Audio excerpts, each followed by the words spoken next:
तिसंगी येथे मुलीची छेड का काढली असं विचारण्यास गेले असता युवकास बेदम मारहाण करण्यात आली। दलित कुटुंबावरील अन्याय करणाऱ्या गुंडांना तातडीनं अटक करा। माजी नगरसेवक लालासाहेब वाघमारे, युवा नेते नानासाहेब वाघमारे। मुलीची छेड का काढली असं विचारण्यास गेले असता तिसंगी तालुका कवटेमहांकाळ येथील सुरेंद्र राजाराम कांबळे यांना गावातील 10 जणांनी बेदम मारहाण केली आहे। याबाबत कवटेमहांकाळ पोलीस ठाण्यात तिसंगी येथील 10 जणांवरील ॲट्रॉसिटी अंतर्गत विविध कलमाखाली गुन्हे दाखल करण्यात आले आहेत। मागील आठवड्यातील सोमवार दिनांक 17 रोजी सायंकाळी ठीक 5 वाजता सुरेंद्र कांबळे यांच्या मुलीची छेड गावातील श्रेयस पाटील, आर्यन मदने यांनी काढली होती।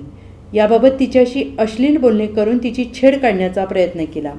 तसेच कांबळे यांच्या घरातील महिलांना लाथाबुक्क्यांनी मारून शिवीगाळ केली आणि कांबळे यांना जबर मारहाण केली आहे।